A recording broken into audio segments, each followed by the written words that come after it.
সকাল সনাতনীকে আমার নমস্কার, মুসলমান ভাইদের প্রতি আদাব, অন্যান্য জাতির প্রতি আমার আন্তরিক ধন্যবাদ।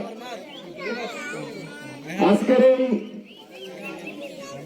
5 নং ফরেস্টার এরিয়ান 7 নং ওয়ার্ড থেকে প্রতিবারের উপর যে হামলা হয়েছে, ওই হামলাকে কেন্দ্র করে মানববন্ধন আয়োজন করা হয়েছে এই 7 নং ওয়ার্ডের সনাতনের পক্ষ থেকে।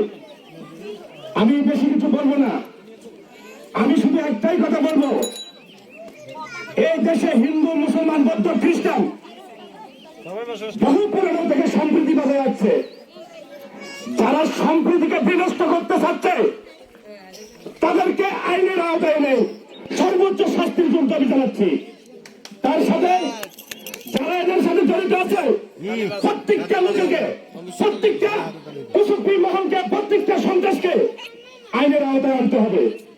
এবং ইতিপূর্বে আমি হাতিয়ার প্রশাসনের সাথে, এসপি মহোদয়ের সাথে কথা বলেছি। হাতিয়ার ওসি সাহেব সর্বোচ্চ অসাম্প্রদায়িক চেতনার মন, উনি বলছে দাদা যদি কোনো সমস্যা হয় সাথে সাথে আমাদেরকে জানাবেন, আমরা আইনিকভাবে পদক্ষেপ নেব। এই দেশের এই এলাকায় আমার জন্মস্থান, এই এলাকার মাটির সাথে আমার পিতৃত্ব সম্পর্ক আছে, এই সংগঠনের আমার পিতৃত্ব সম্পর্ক আছে। এই দেশ ছাড়ার জন্য আমরা এই দেশে বসবাস করি না। এই দেশ আমাদের পিতৃত্ব অধিকার আছে, এটা আমাদের মাতৃত্ব ভূমি। আমাদের সনাতনী সম্প্রদায় দিয়ে আপনারা ব্যবসা করবেন, আবার সনাতনীর উপরে লবণ দিয়ে তাদের মাথার উপরে খেলা খেলবেন, এটা আমরা কখনো বরদাস্ত করবো না, এটা হাতিয়ার গুলা করে বরদাস্ত করবো না। আমি আরো বলতে চাই, এই যে 7 নম্বরে বারবার হিন্দু সম্প্রদায়ের উপর হামলা হচ্ছে, বারবার মন্দিরে চুরি হচ্ছে, কোন দৃশ্যমান পদক্ষেপ আমরা দেখি নাই, কে করে নাই।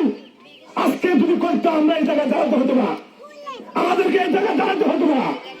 আমাদেরকে দাঁড়ানো করা চাই। এই এলাকার যারা দায়িত্বে আছেন তারা যদি এই জিনিসটা দৃশ্যমান সুসন্ত্রাসকে সঠিক বিচার করতেন, আজকে প্রতিবারের কান যাইত না। আমি সকল সনাতনীকে দৃষ্টি আকর্ষণ করে বলছি, আজকের পর থেকে কোথাও যদি কোনো ঘটনা ঘটে আপনারা আপনাদের জায়গা থেকে প্রতিবাদ করবেন। এবং হাতিয়া উপজেলা হিন্দু মহাজোট, হিন্দু পরিষদ এবং সকল সংগঠন আপনাদের সাথে আছে। আপনারা কখনো কাউকে ছাড় দিবেন না, অন্যকে বস্ত দেবেন না, সে হিন্দু হোক আর মুসলিম হোক। এই এলাকার সকল সনাতনীকে দৃষ্টি আকর্ষণ করে বলছি, সবাই ঐক্যবদ্ধ থাকবেন। যারা এই ধরনের অকারণের সাথে যুক্ত থাকবে সাথে সাথে আমাদেরকে বলবেন, আমরা সাথে সাথে এই বিষয়টা প্রশাসনের কাছে পৌঁছে দেবো। এবং উপর থেকে যতগুলা সহযোগিতা করা লাগা আমরা সহযোগিতা করব। আমরা এই বিষয় নিয়ে স্বরাষ্ট্র মন্ত্রণালয় কিন্তু প্রয়োজন যাবো, আমাদের লোক আছে। আমরা কোন দুষ্কৃতির ছেড়া দেখতে চাই না, আমরা কোন সন্ত্রাসের ছেড়া দেখতে চাই না, আমরা কোন সাম্প্রদায়িক লোক দেখতে চাই না। আমরা এই দেশে অসাম্প্রদায়িক চেতনাকে বিশ্বাস করি। এই দেশের সাথে আমাদের প্রত্যেকটা মানুষের সম্পর্ক আছে। প্রিয় সনাতনী, আমি আপনাদেরকে বারবার দৃষ্টি আকর্ষণ করে বলছি, এরপরের থেকে কোন ঘটনা ঘটবে, আমরা আজকে এখানে তো মানববন্ধন করছি, এরপরে বৃহত্তর আমরা আন্দোলনে হুঁশিয়ারি দিয়ে গেলাম উপজেলা ভিত্তিক। আমরা শান্তিতে বিশ্বাসী। আমরা সনাতনী কাউকে জোর করে জায়গা দখল করি না, আমরা মাস্তান না, আমরা সন্ত্রাসী করি না। কিন্তু আমাদের গায়ে হাত রেখে আমাদেরকে আবার আমাদের উপর নির্যাতন করবে, এটা বরদাস্ত করবো না।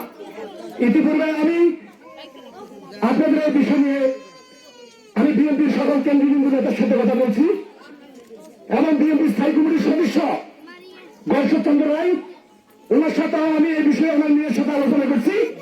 ওনার মেয়ে এই বিষয়ে যথেষ্ট পরিমাণে আবেগ, এবং নোয়াখালী জেলার বিএনপির বেগমগঞ্জ উপজেলার সভাপতি কামাখ্যা চন্দ্র দাস এই বিষয়ে যথেষ্ট পরিমাণ হেল্প করতেছে।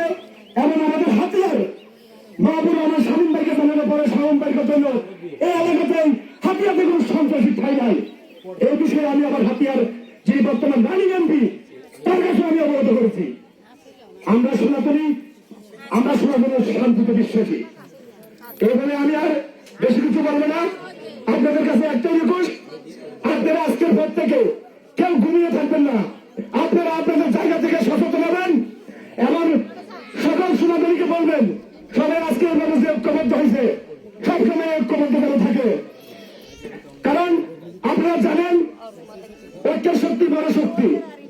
ঐক্যতা থাকতে হবে। এই বলে আমার সংক্ষিপ্ত বক্তব্য এখানে শেষ করলাম।